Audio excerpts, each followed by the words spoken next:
This is Charter Local Edition. I'm Brad Pomerance, and we are joined by Chris Floyd. He is the Executive Director of the Los Angeles Opportunities Industrialization Center, LAOIC.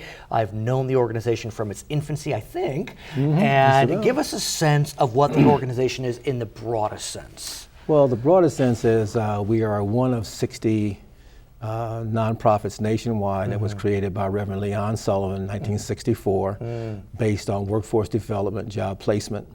I've been aboard now about 10, 12 years, but what I found in this new era is that the difference between placing a person on a job 10, 15 years ago and currently is the technology digital divide that we're faced with nowadays. I want to get a true sense of how wide that digital divide actually is. On the ground, day in and day out, what are you seeing?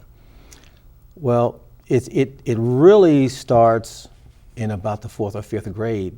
Kids are not getting access to technology at home. So when they get to the teenage years, they begin to realize that they cannot compete for employment or for academic placement. So they begin to drop out of school. So even if there are computers, there is technology at school, the lack of that technology at home is problematic. It's problematic, yes. Because? Because you can't get the real emphasis of what technology is, especially in what we're pushing now, STEM training, sales, science, technology, engineering, and math. You can't get that with a 2-hour class twice a week in school. So LAOIC has been working to bring technology into homes. Correct.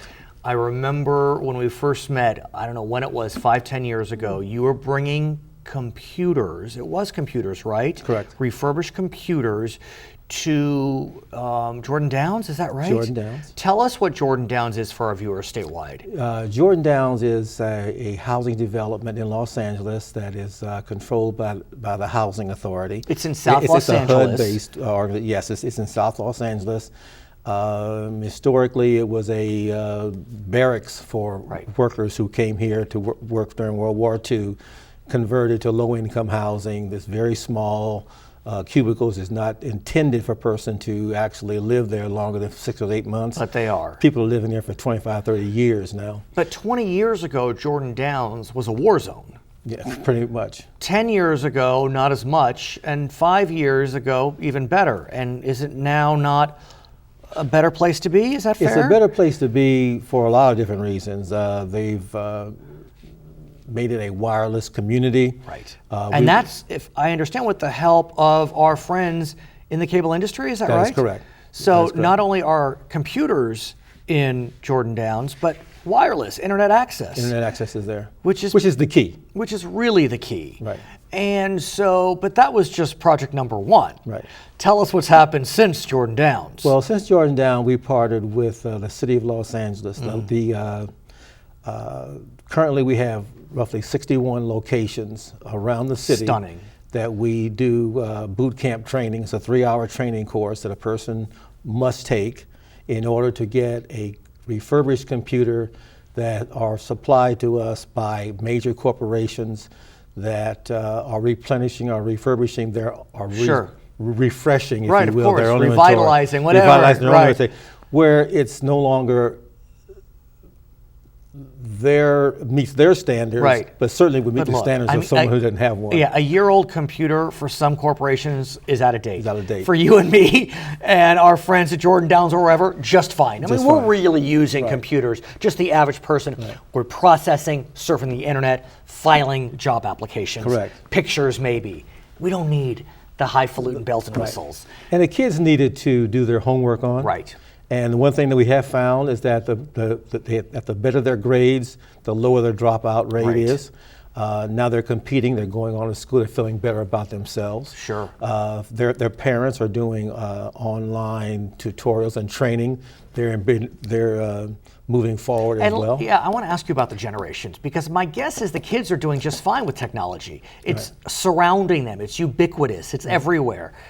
But, old folks like us, I mean, if we haven't been exposed to computers, for 20 years, how are they doing? How's the older set doing? Well, that's why the program begins with the parent. It does. Okay, parent must attend the class in order to get the refurbished computer at a tremendously discounted price. Okay. So the parent becomes aware of how to install it, how to protect it, and how to help their child stay online, stay on point with it. So it's a family. Computers for Family was the original name, and it's for the entire family. We do desktops, 17-inch monitors, and nice. And we refurbish it. We do the basic training, make sure that they know how to use it. We do the online tech support after it's installed. Do you have employees, volunteers? Who's part of this organization? It's all a part of training. Everyone that learns how to refurbish the machine, the online tech support, and the post-installation repair, they themselves are trainees who are coming through a totally different program. I see. To learn those techniques of customer service, retail sales. What I'm wondering is it possible for folks to get involved with LAOIC? Yes, are there volunteer opportunities? Always. And what does that look like?